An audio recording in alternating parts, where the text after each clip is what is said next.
Amen. Praise God. Pwede ba natin bigyan ng malakas na palakpak si Lord? Hallelujah. So, ating dinidiscuss this month is about righteousness. Sino po dito ang masasabi niya na parang minsan naisip na niya na parang ang hirap yata maging righteous talaga, no? Sino po dito yung parang minsan naisip na, sumagi na sa isip mo na, paano nga ba ako maging righteous? Paano nga bang, how can I be righteous in the sight of God? So, kailangan ko mag-English daw. Praise God. Amen. Okay, I will try my best. All right. So, our topic is about the righteousness. And ang sabi dito in 2 Corinthians 5:21, God made him who had no sin, and this is all about Jesus, to be sin for us, so that in him we might become the righteousness of God. You know, we are living in this time, and we are here in church. Ang isa pong goal ng church, kung bakit tayo nandito, it's because we want to have that salvation. We want to have, be part of that people na niligtas ng Panginoon. Amen? So, our goal is to be saved. Kaya po tayo nandito.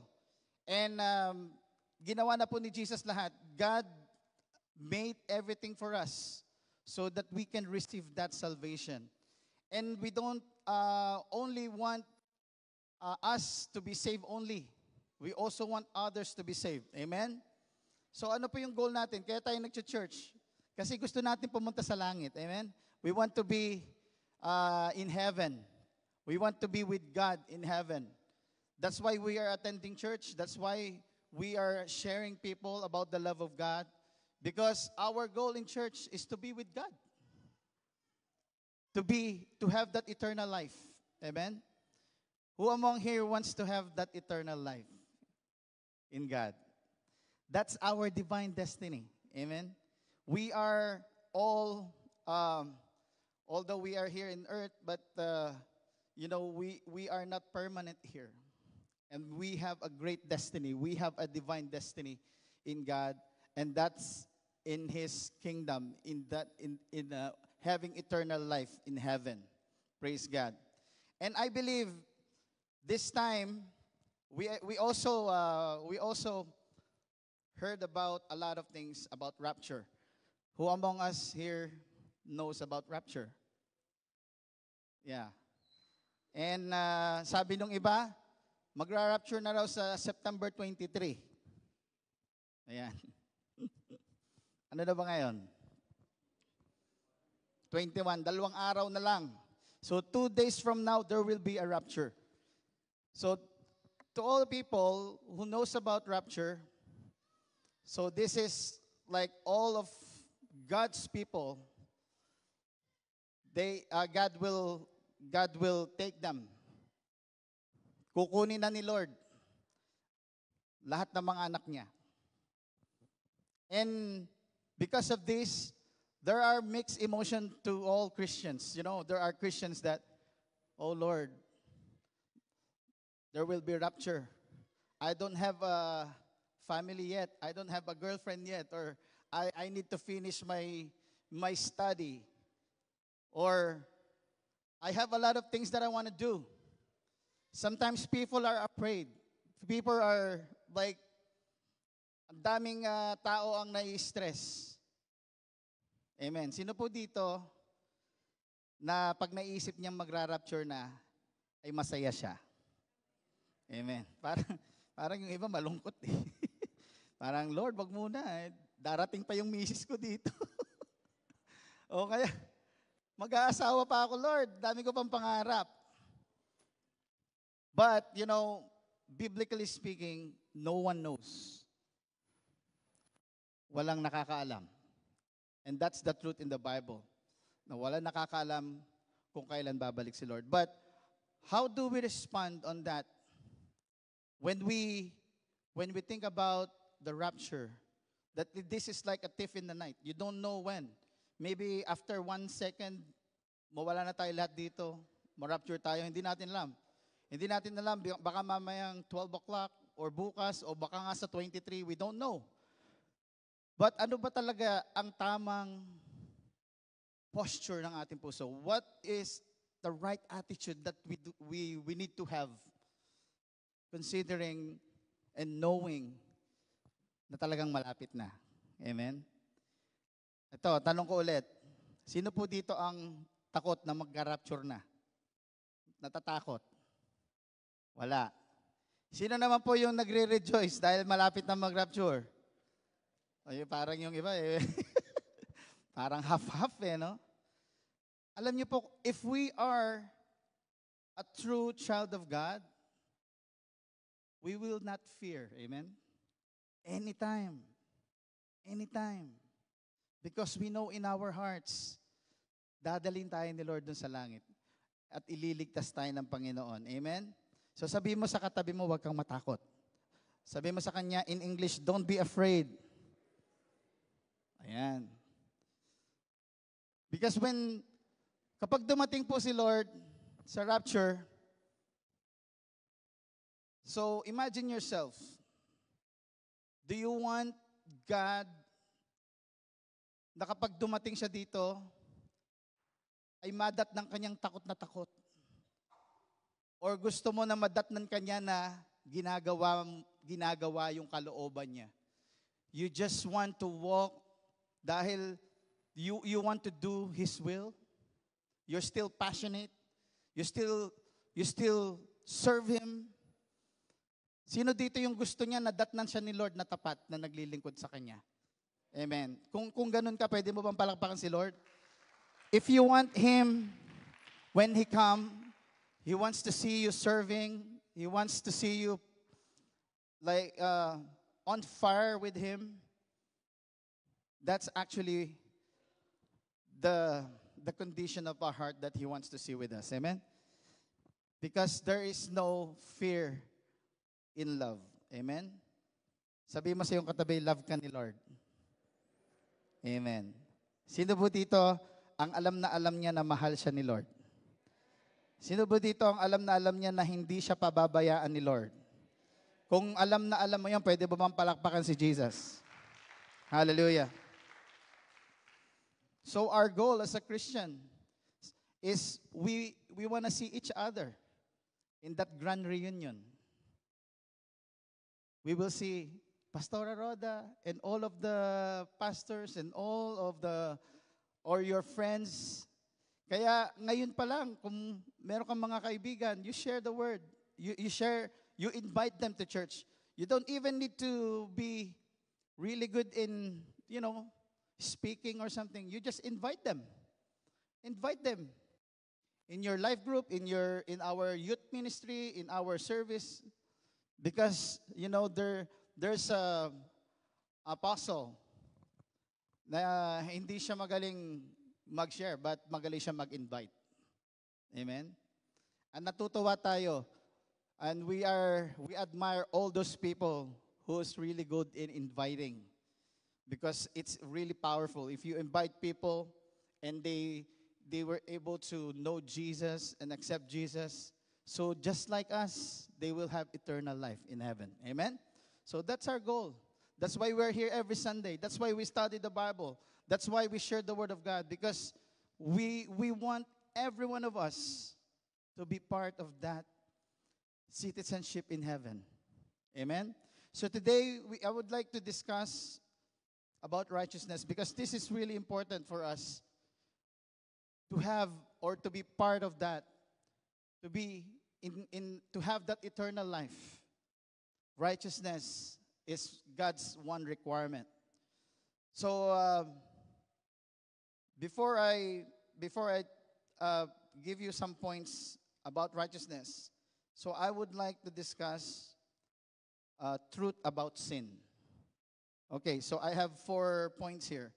So what are the truths about sin? So number 1, God doesn't take sin lightly. God doesn't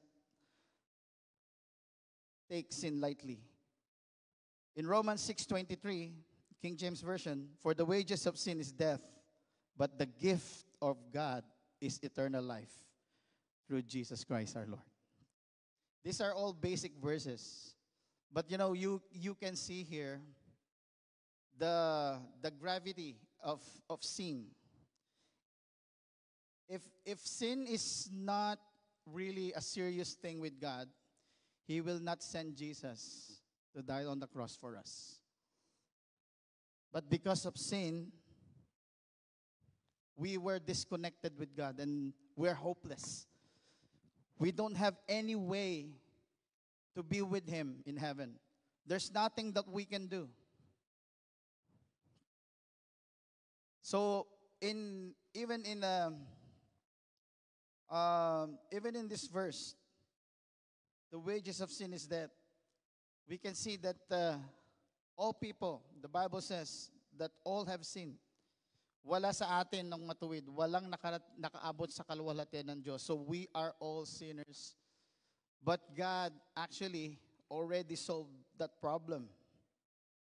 So God already given the solution for sin. So what is the solution for sin? John 3:16. So even though we're hopeless, the Bible says in John 3:16, very basic verse. So this is God's solution.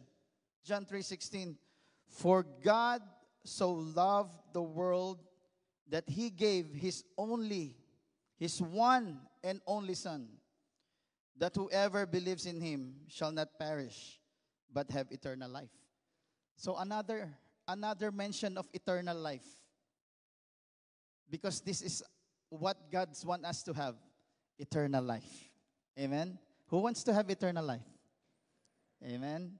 Can you ask your neighbor, do you want eternal life? Anong ibig sabihin ng eternal life? So walang kamatayan. So we are there in heaven. Walang humpay, hindi na tayo doon tatanda. God will give us incorruptible body. Yung ating katawan magiging hugis maganda, magiging maayos. Pag dinala ka na ni Lord doon, mas kikinis ka. Yan. Amen? So this is God's plan for us to have eternal life. But ano po yung condition na nilagay ni Lord dito? That whoever believes in Him shall not perish. So meron palang condition. We need to, sabay-sabay, we need to believe. So believe. So sa aking ang aking third point, unbelief and absent of faith is actually sin. Amen? Sino po yung mga taong hindi pupunta ng langit? Who are the people who will not get eternal life? Those who doesn't believe. If you will not believe in the Lord Jesus Christ, you will not be saved.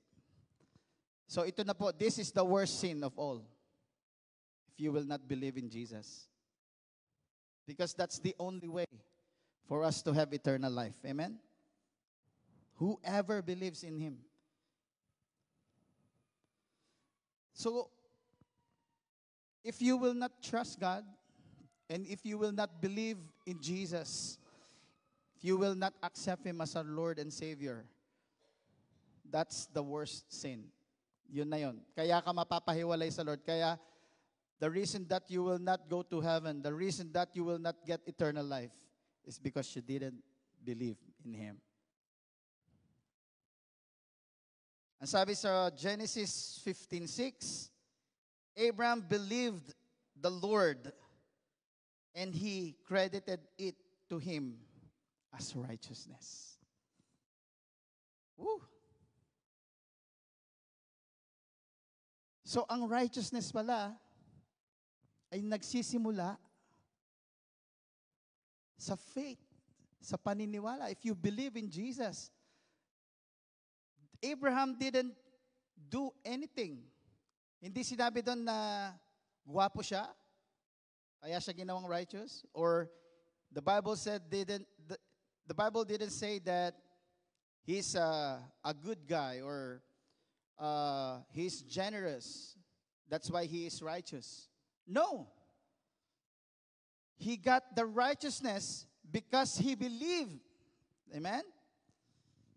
So the righteousness comes when we, what? When we, sabay-sabay, believe. I know for most of us, this is just a review. We know all of these things.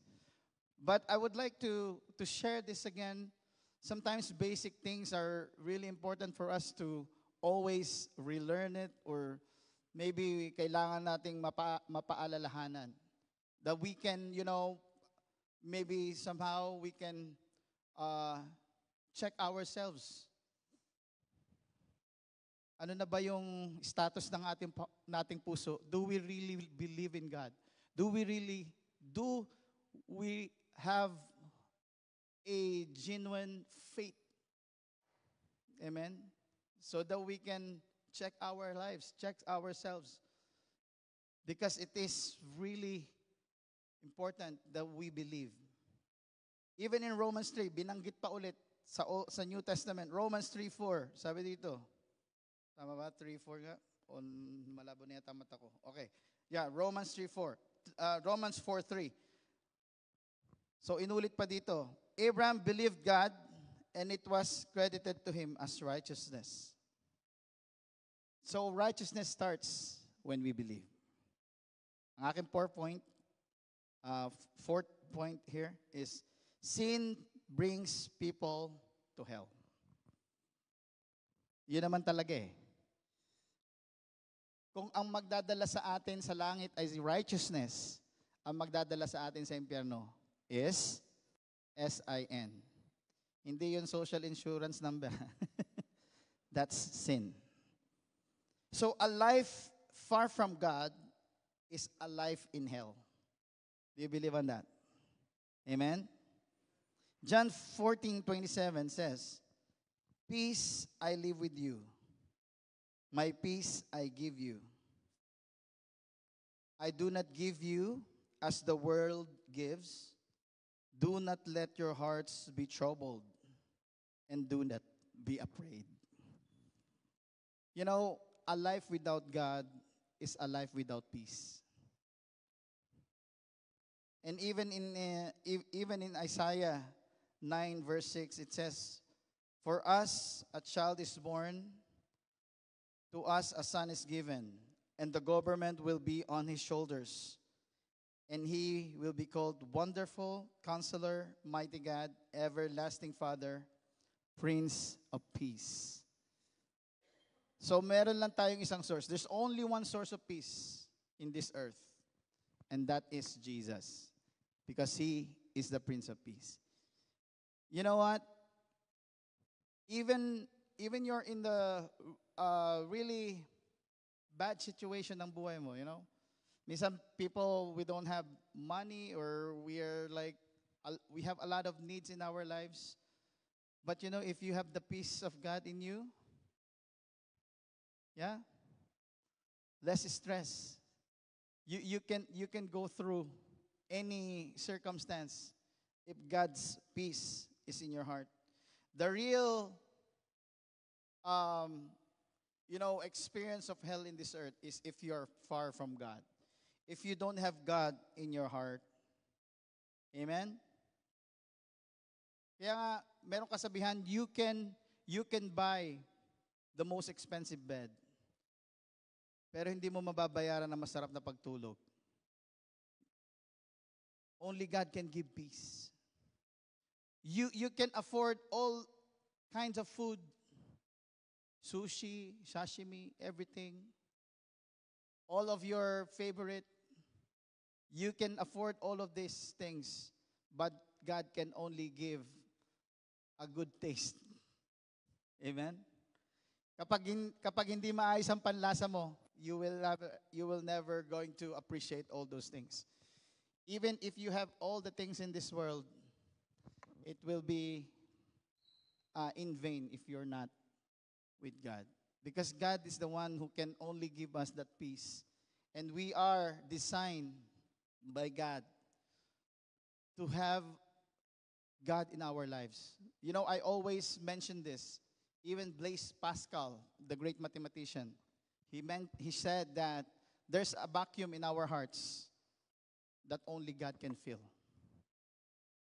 So walang yaman, kapugian, kagandahan na kayang mag-fill ng emptiness natin. It's only God that can fill our hearts. So yun ang sin. If we are far from God, that's actually a life that's in hell. So if you will not have faith in God, yun ang matinding sin. Amen? Sabi din dito, for the kingdom of God, in Romans 14:17, for the kingdom of God is not a matter of eating and drinking, but of righteousness, peace, and joy in the Holy Spirit. Kapag tayo nasa langit na, these are all the elements that's in heaven. There's righteousness, there's peace, and there's joy. Amen? You know, in your family, if you have joy, if you have peace, if there's righteousness in your life, it means to say that the kingdom of God is in you. Amen? Nandun ka.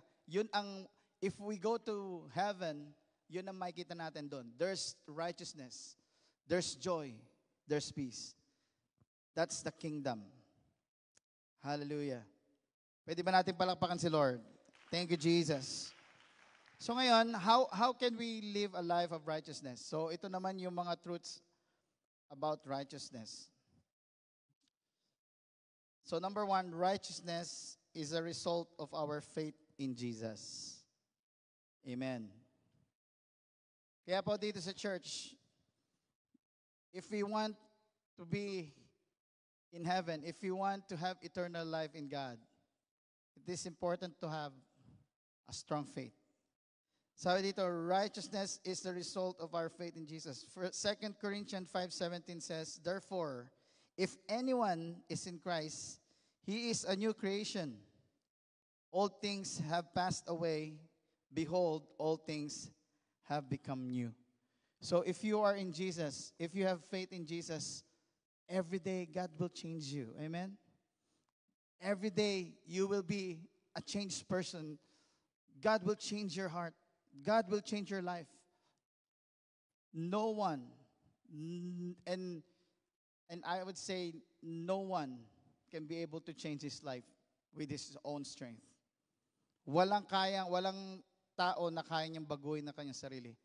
It is because of the Holy Spirit. If it's because of God, if we have faith in God, then God can change our hearts. Because if you're in Jesus, God will change you every day. Sino po dito, who among here, he knows that God is still changing him or changing her every day? You know, praise God. If you can see in yourself that God's still changing you, then that's good. Because we know that God is working in us. He's not done yet with us. Amen? So don't be frustrated with yourself. Don't be too hard with yourself.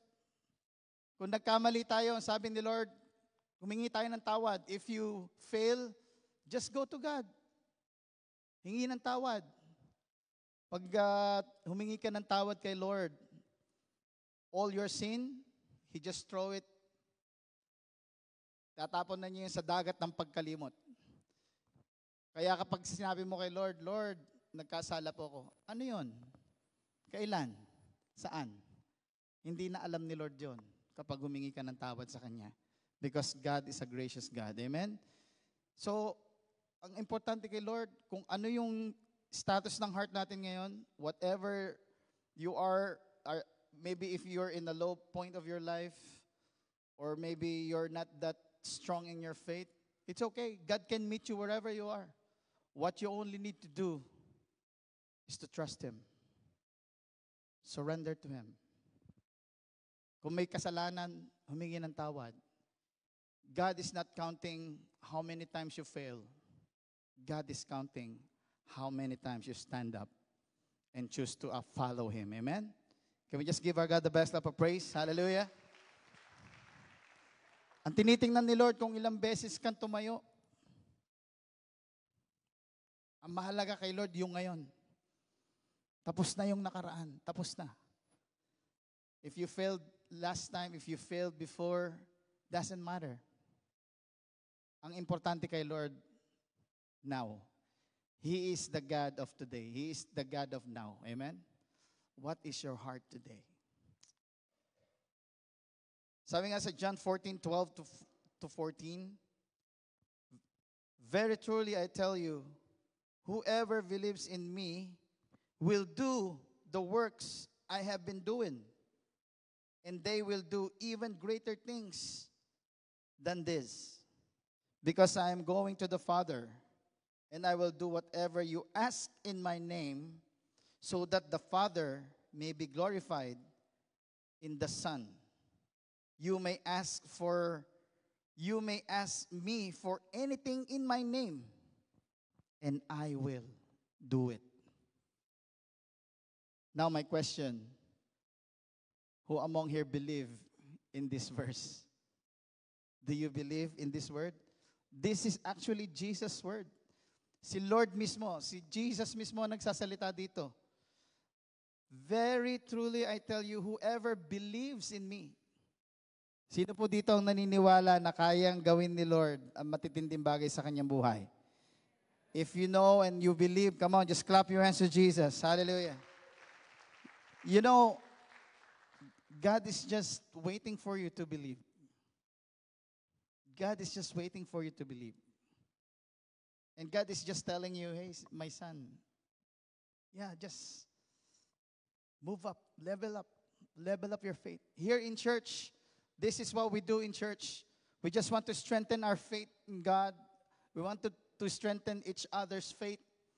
Hindi po tayo yung mga kapatid na kapag nakita ka ng isang kapatid mo, bumababa yung pananampalataya. Hindi po. We are here to strengthen each other's faith. Amen?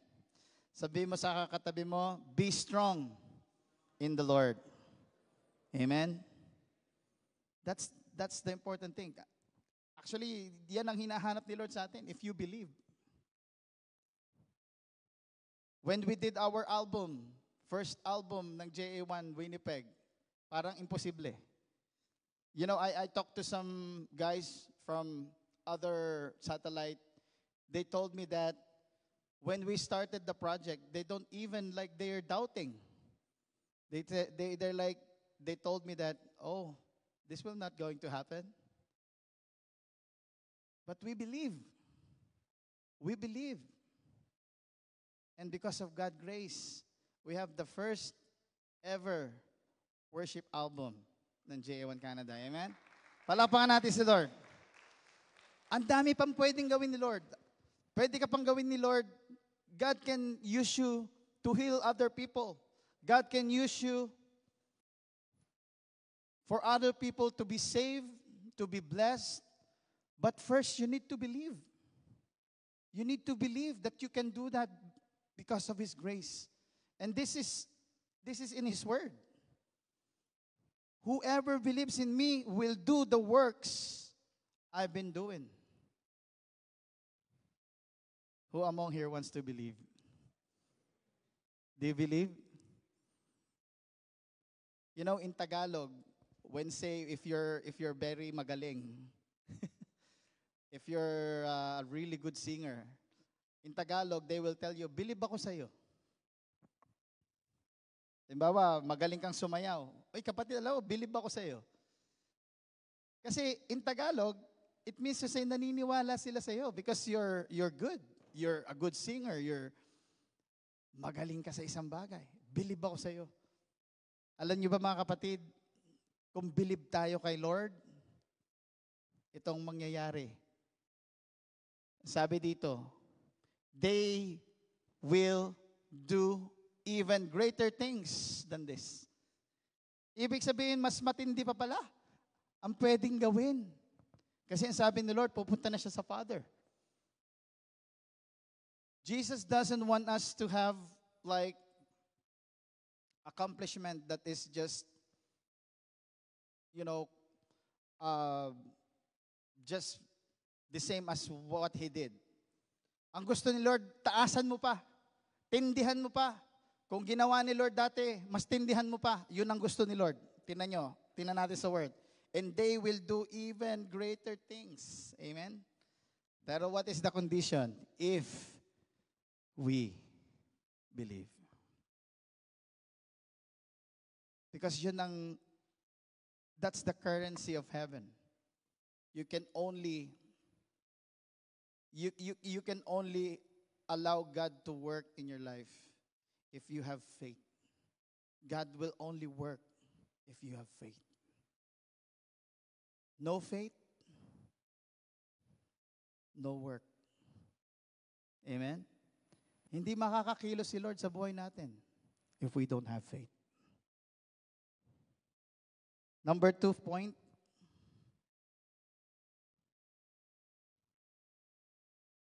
Actually, may third verse ako doon. Sabi doon sa Romans 4:3, inulit lang dito, that Abraham believed God and it was credited to him as righteousness.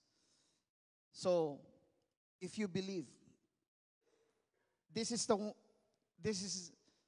message that I want to share to each and every one of us today, that we need to believe. We need to level up our faith. Gusto nating lumago ang church? Gusto natin lumago ang buhay natin? We want to be a successful businessman? We want to be a successful student? You need to have faith. You need to trust God. You need to believe. So sa aking number 2 point, sabi dito, righteousness is a gift. So sabi sa Romans 5:17, for if by trespass of the one man death reigned through that one man, but how much more will those who receive God's abundant provision of grace and of the gift of righteousness reign in life through the one man, Jesus Christ. Righteousness is a gift. You cannot buy righteousness. Sabi mo kay Lord, Lord, bigyan ko ng 100,000 yung church. Gawin mo akong righteous. No. There's nothing that you can do to earn God's righteousness. What do you need to have is faith. Amen? So if you believe in Jesus, you will be the righteousness of God. Amen? Hallelujah. You know, sometimes it's hard to teach righteousness because many people are like thinking, oh, this is a hard teaching. But if you can see it, if you can see the grace of God, or how grace abounds in our life, it's truly not us. It's because of His grace, amen? It's because of the Holy Spirit. You know, I cannot preach here, or I cannot be like a person that I am now without God, without the Holy Spirit working in me. Kaya naman tayo nagiging mabait, it's because of Jesus. We are having a good attitude, good heart. It's because Jesus is in our hearts. Amen? Without Him, without the Holy Spirit, we cannot do it. So righteousness is a gift. So my question, if it's a gift, and I have a gift for you, let's say, I tell Pastora Roda, I have a gift for you. Here's my gift. But she doesn't want, but she's not like getting it. Matatanggap pa niya yung regalo? Kahit nabigay ko sa kanya yung regalo, kung hindi niya tinatanggap yung regalo, hindi. You need to receive that. the gift of righteousness. And how can you receive it? If you have Jesus in your heart. Amen? So tingnan natin. Let's examine ourselves. Do I really have Jesus in my heart? Because once you have Jesus in your heart, then you have the righteousness of God. Amen? Sabihin mo nga sa iyong katabi, you are the righteousness of God. Amen? Mamaya ipapaliwanag ko kung bakit ganun ang word na binigay dito sa Bible, that we are the righteousness of God. Number 3, righteousness is our identity. It means a person's true self and worth are defined by their relationship with God through Christ, rather than by their own actions or merits. It is the belief that through Jesus, believers are made righteous in God's eyes, becoming new creation who are loved and accepted by God. This eternal transformation provides freedom and confidence, shifting focus from earning God's love to living in a security of His grace and love for all time. Ganito po yan, mga kapatid. Kung iniisip mong hindi ka matuwid, kung iniisip mong makasalanan ka, if you think that you're a sinner, then you are. What God gave us is a gift of righteousness. It's because He wants us to think. He already gave us the righteousness. God doesn't require us that if you, He doesn't tell us, say, Makoy, if you want to be righteous, you need to do this. You need to walk 100 miles. And you need to push up 100 times. Or do this, do that. No.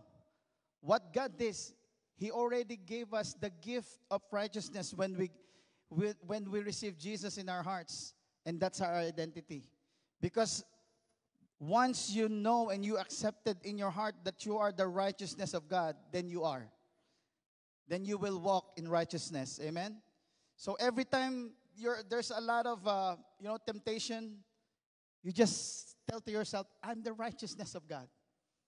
God's righteousness will be revealed in my life. People will see God's righteousness in me because I am the righteousness of God. It is your mindset. It is you. When God told you, when God gave us His righteousness, we are already righteous because of Jesus. Amen? Ang tingin sa'yo ni Lord, matuwid ka dahil nasa iyo si Jesus. Dahil sa ginawa ni Jesus sa cross. Kaya sabihin mo sa katabi mo, you are righteous in the sight of God because of Jesus. Amen? Sino po dito yung mga binanal ni Lord? Pwede po malakpak na malakas kay Jesus. Hallelujah. So it's your mindset. It's your mindset. We need to really internalize that we are already righteous in the sight of God. Because if we do, then we will walk in righteousness. Whatever things that will, that we were going to do, it will be just like an expression, no, ito'y magiging dahil sa ikaw ay righteous. Sabi nga dito, so ulitin natin yung verse kanina, 2 Corinthians 5:21. God made Him who had no sin to be sin for us, so that in Him we might be the righteousness of God. So si Jesus na walang kasalanan ay naging kasalanan. Tinubos na tayo so that we might become the righteousness of God. Murderers will kill. Thieves will rob. Righteous people will do good. It's because of your identity.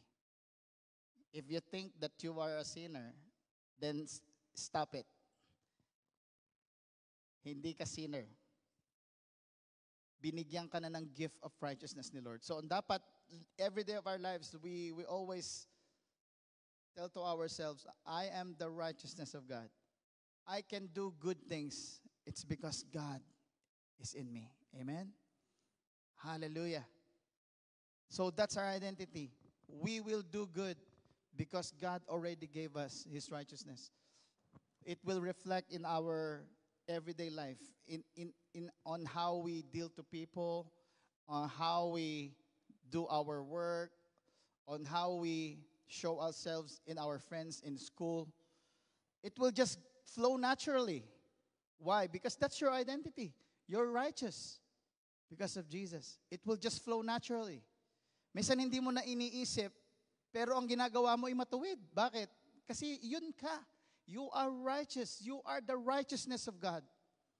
God's righteousness will be revealed through you. Amen? Kaya pagka nakita ka ng mga kaibigan mo, minsan I have some experience that when I walk into the room and I have friends like doing something not good, maybe like he's like how do you call it? Nagsisigarilyo. Ayan. Using cigarette or something. Sometimes they will just put it away because I just walked in the room. Because they know that I'm a child of God, that God's righteousness is in me. So, nahihiya sila. So if God's righteousness is in you, when you walk into the room, nahihiya yung mga tao. Ayaw nilang gumawa ng masama because they know that you are God's righteousness, that you have the righteousness of God in you. Amen? Pero magtaka ka, kapag pumasok ka sa isang room, ay talagang, pare, shut ka naman. So parang kabarkada talaga. But if God's righteousness is in us, righteous deeds will just go naturally. Amen? So you will not do righteous things because you want to be righteous. You're already righteous in the sight of God. That's why all the things that you do will be good things. It will be righteous things. It will just flow naturally. Amen? So hindi ka dapat naghihirap na humakbang ng matuwid. Hindi. Kasi ikaw yun eh. You cannot do something that is not in line with God's heart. You cannot do that because you have a righteous heart. You have God's righteousness in you. Amen? Hallelujah. Pwede ba nating palakpakan si Lord? Hallelujah. Ang sabi din sa Romans 12:2, do not conform to the pattern of this world, but be transformed by the renewing of your mind. Then you will be able to test and approve what God's will is, His good, pleasing, and perfect will. So sabi dito, we need to transform. We need to be transformed by the renewing of your mind. So if God is in us, if Jesus is in us, the Holy Spirit will renew our hearts, will renew our mind. Amen? There's a lot of things in the world right now na talagang will distract us, na talagang gusto ng kaaway na tayo ay manghina sa faith. Lahat na. But the good thing is, the Holy Spirit is always there to lead us and guide us. Amen? Hallelujah. And God will never leave us. Sabi ng Bible, He who began a good work in us, He will be faithful to complete it. Amen? Sabi mo sa katabi mo, God will complete what He started in your life. Amen. Sino po dito ang alam niya makakagraduate siya kung siya ay student, na magkakaroon siya ng magandang future? Sino dito ang alam niya may maganda siyang future kay Lord? Pumalakpak na malakas kay Jesus. Hallelujah. At yan po ang totoo. That's true. God will guide us. God will lead us. And ang aking fourth point here, righteousness is choosing to walk with God each and every day. If we choose to walk with God each and every day, that is actually righteousness. God has a divine purpose for each and every one of us. When we choose to be that person that God wants us to be, it is evident that we are living in a life of righteousness. Marami sa atin, we are called to be leaders, life group leaders. God has given us that purpose to be to lead people, to encourage people. Ang iba sa atin, we are fathers. May pamilya tayo. We are mothers or we are student. And God put you there because God has a divine purpose in your life. And every day, when you woke up in the morning, when you wake up, and you tell to yourself, I want to be that person. I want to be that father. I want to be that brother. I want to be that sister. I want to be that person that God wants me to be. If you choose that every day, then that's righteousness. Because you want to be the person that God wants you to be. At hindi mo isusuko. Sometimes there are people who's like really, they're like, ang sabi nga ang Tagalog, binubuhat niya na ang buong mundo, ang daigdig. Siya ang breadwinner, siya lahat. Naghuhugas ng pinggan, naglalaba, lahat-lahat na. But she or he choose to be that person every day. Because he knows that yun yung pinaglagyan ni Lord sa kanya. If you are that kind of person, then it's evident that you're choosing to be righteous. Last time I told you, righteous in Tagalog is tamang pili. Righteous. Tamang pili. So, kung pinipili mo every day na ikaw yung maging tatay na gusto ni Lord, na ikaw yung maging kuya na gusto ni Lord, na ikaw yung maging life group leader na gusto ni Lord, na ikaw yung maging worship leader na gusto ni Lord, kung yun yung pinipili mong maging ikaw sa bawat araw, then you are living in the righteousness. Amen? Then righteousness of God is in you. Amen? Sino po dito ang gusto niya maging tama yung pili niya? Kung gusto mo maging tama ang pili mo, piliin mo si Lord. Amen? Because hindi tayo magsisisi. Sabihin mo sa iyong katabi, hindi ka magsisisi. Ano sa English yon? You will not regret it. You will not regret it. Choosing Jesus in your life. Sabi nga sa John 4:34, my food, said Jesus, is to do the will of Him who sent me and to finish His work. Grabe. If we internalize this word, food is very essential for us to live. Amen. It means to say that if you will not eat, you will not live. Who among here who experienced fasting for one day? You already fast for one day. Who experienced that? Taas ang kamay. Okay. Sino naman dito, you experienced fasting for 40 days? How about fasting for 100 days? Baka pagka nag-fasting ka na ng mga 40 days, ang payat-payat mo na, sobra ng baka siguro ka na, naghihingalo ka na. But that's the essence of this. You cannot live without following the will of God. That is Jesus. He is our great example. Kung paano tayo magkakaroon ng isang righteous life. So every day, righteousness is choosing to walk with God each and every day because that's a food of our lives, food of our spirit. You cannot live without following God's will. Amen? Hindi mo kaya. Hindi mo kayang hindi sundin yung kalooban ni Lord. Amen? It's hard for you not to follow the will of God because that's your food.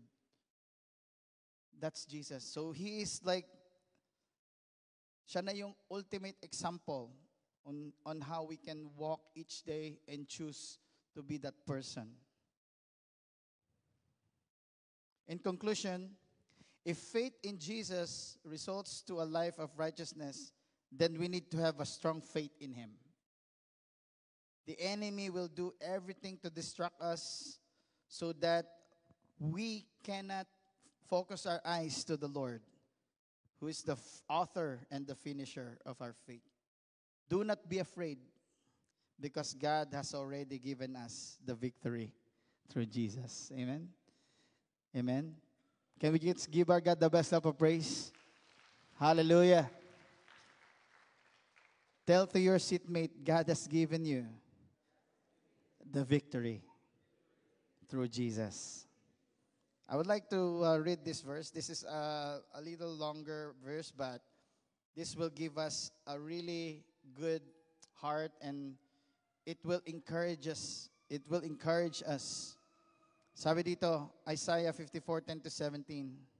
Though the mountains be shaken and the hills be removed, yet my unfailing love for you will never be shaken.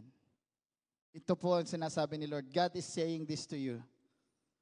Though the mountains be shaken and the hills be removed, yet my unfailing love for you will not be shaken, nor my covenant of peace be removed.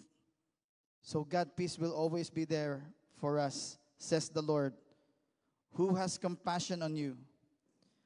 Afflicted city, lashed by storms and not comforted, I will rebuild you with stones of turquoise, your foundation with lapis lazuli. I will make your battlements of rubies, your gates of sparkling jewels, and all the walls of precious stone. Ibig sabihin yung protection ni Lord, matindi, precious stone. All your children will be taught by the Lord, and great will be their peace. Mahalaga talaga sa Lord yung peace. In righteousness, you will be established.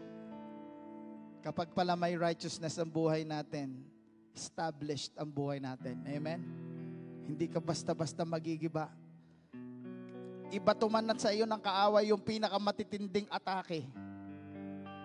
Even if the devil, attack you side, on the left, on the right, in every side, you are established in God's righteousness. Amen? Tyranny will be far from you. You will have nothing to fear. Terror will be far removed. It will not come near you. If anyone does attack you, it will not be my doing. Whoever attacks you will surrender to you. So kung may aatake sa iyo, God is on your side. Amen? Sabi nga ng song, if God is for us, who can be against us? Amen? So ano ang importante? The important thing is we know in our heart that we are on God's side. Examine our heart. See, it is I who created the blacksmith, who fans the coals into flame, and forged a weapon fits for its work. And if it is I who have created the destroyer to wreak havoc, no weapon forged against you will prevail. Amen. Napakatindi nito. Kahit anong gawin ng kaaway na sirain ka, no weapon forged against you will prosper. No weapon forged against you will prevail. Because God is our strong tower. Amen? And it is will prevail. And you will refute every tongue that accuses you. This is the heritage of the servant of the Lord, and this is their vindication from me, declares the Lord. Amen. Sino po dito ang natutuwa na dahil kay Lord, walang kayang gawin ng kaaway sa buhay natin? That we are established in His righteousness. Kaya, it is just high time for us to just put our trust in God. We do not know, hindi natin alam when the rapture comes. But this is my challenge to each and every one of us. Do not fear. The Bible says, there is no fear in love, but perfect love drives out fear. Because fear has to do with punishment. The one who fears is not made perfect in love. Tell to your seatmate, there's no fear in love. If you know in your heart that God loves you, you don't need to fear. You know, I challenge you. If God called you in the ministry, if God has called you to be a husband or a wife, huwag kang matakot. Just, you know, napakaganda na madatnan tayo ni Lord na naglilingkod sa Kanya. Amen? Hindi yung madadatnan na tayo ni Lord na natatakot. No. Oh, there will be rapture. I need to go around the world and, you know, just do all the things that I would like to do. No. We just focus on what God wants us to do. Because God called you, each and every one of us. God has a divine purpose. And God has a plan to each and every one of us. And if we choose to be that person that He wants us to be, there's no need to fear. Last verse here, Romans 10:17.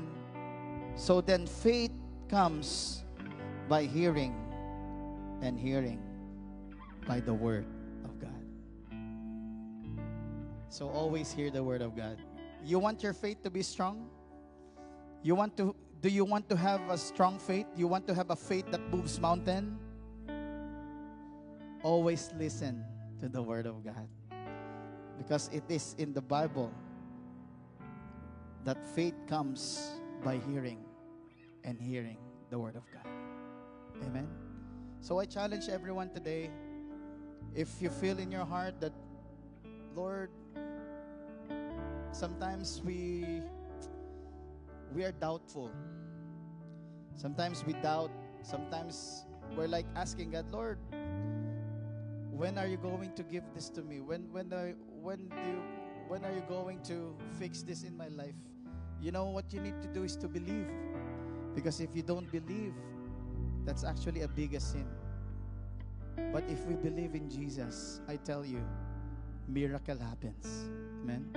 If you believe in the Lord, you can do greater things, even greater than the things that He did.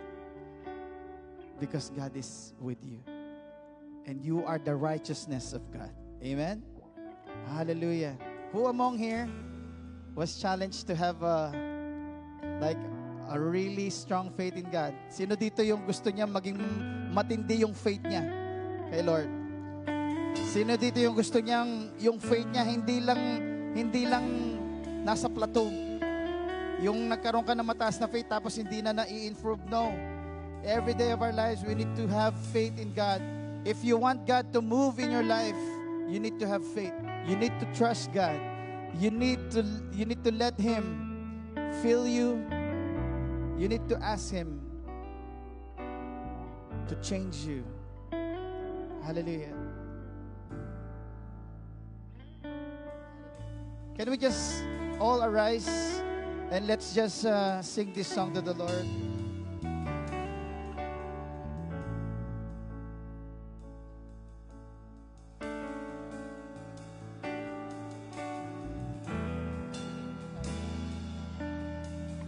Lord, we want to make room for you today.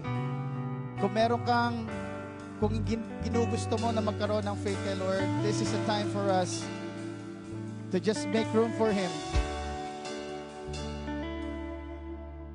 Hallelujah. Hallelujah. We surrender to you, Jesus. Hallelujah. Yeah, we want to make room for you, Lord. Can we just lift our hands to the Lord and just sing this to Him? Wanna make room, Jesus. Wanna make room for you to do whatever you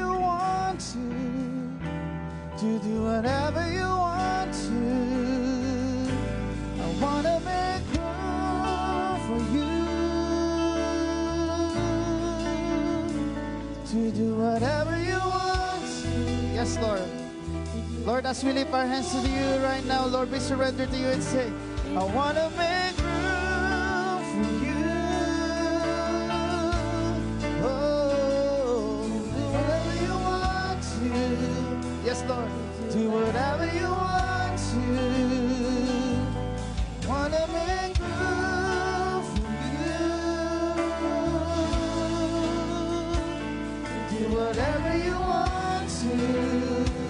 Do whatever you want to. Hallelujah. We surrender to you, Jesus. Come on, say, this is my surrender.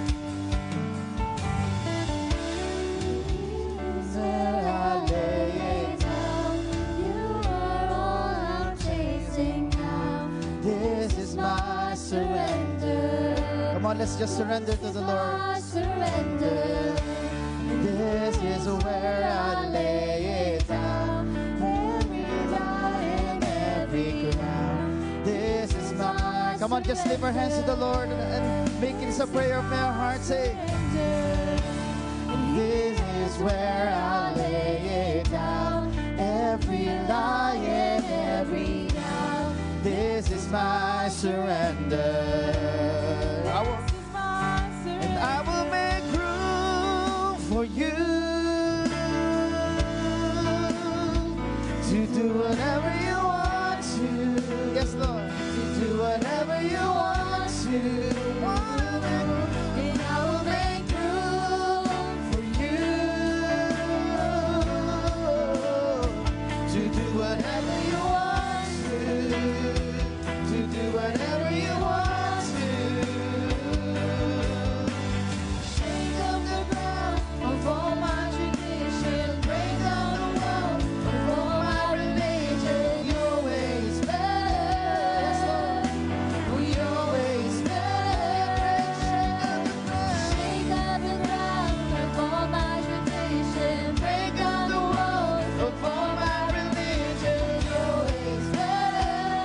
Church, lift your hands to the Lord and make this as a prayer of your heart. Say, oh, shake up the ground of all my tradition, break down the walls of all my religion. Your ways better, your ways better. Shake up the ground of all my tradition, break down the walls of all my religion. Your ways better. One more time, I will make room. Come on, say, and I will make room for you. Yes, Lord. To do whatever you want to. Do whatever you want to. And I will make room for you. To do whatever you want to.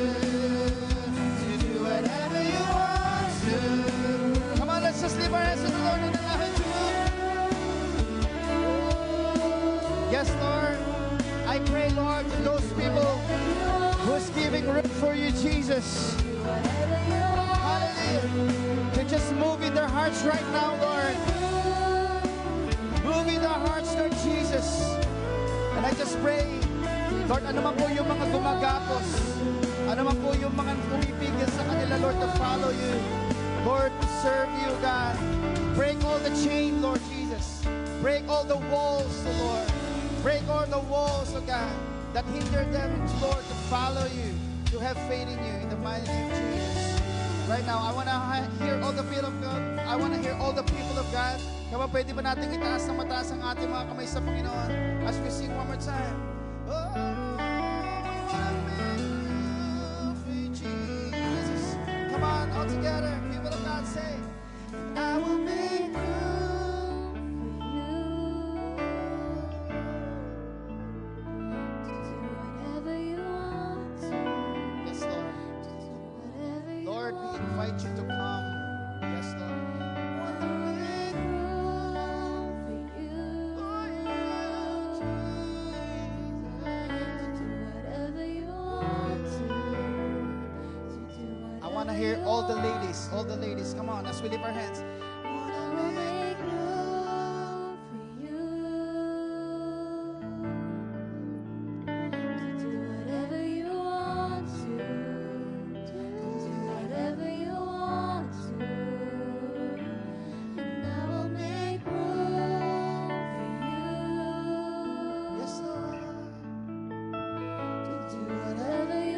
I want to invite lahat ng mga kalalakihan, all the male, come on, shout it out to the Lord, say, I will make room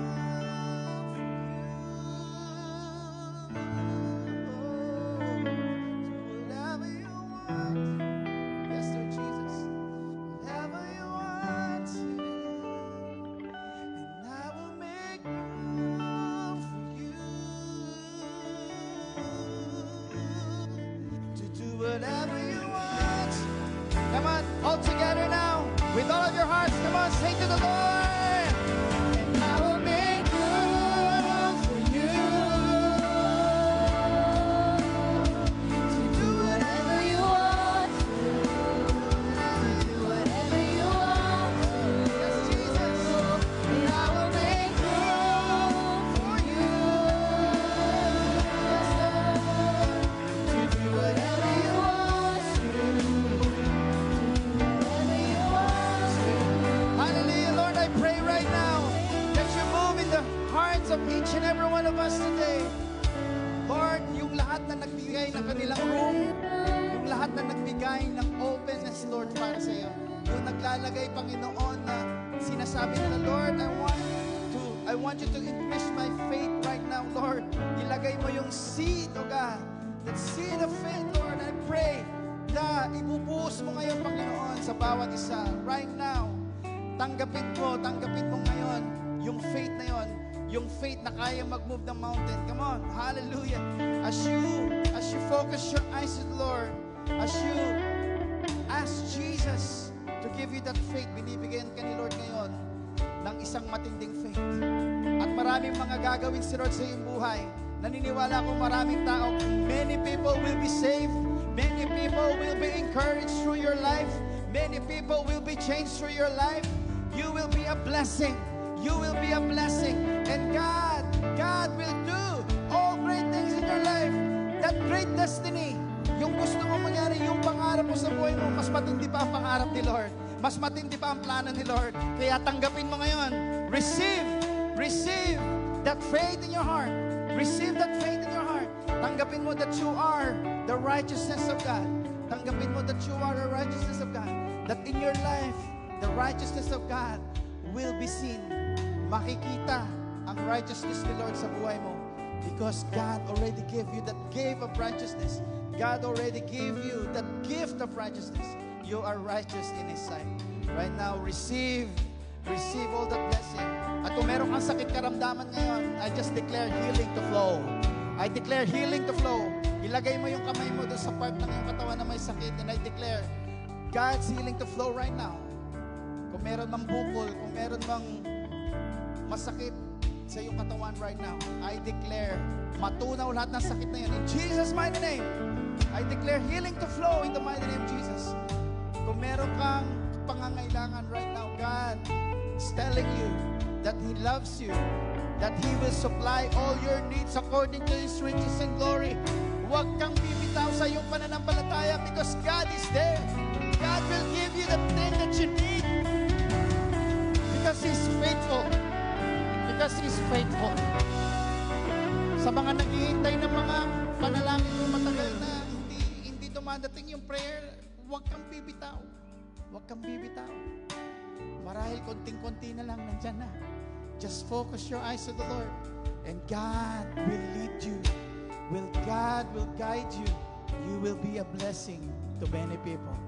Hallelujah. God has a good future. May magandang future si Lord sa iyo. Kaya kapit ka lang kay Lord. Amen? Kapit ka lang kay Lord because God knows the best for each and every one of God. Each and every one of us. Hallelujah. If you receive that, clap your hands to the Lord at sabihin mo kay Lord, Lord, thank you! Sabihin mo, Lord, thank you! Sabihin mo, Lord, I receive it! Sabi mo, Lord, I receive that faith. I receive that healing. I receive that provision. At kung tinanggap mo yon, right now, Lord, I seal all those blessings. Sineselyoan ko po ito ng blood of Jesus.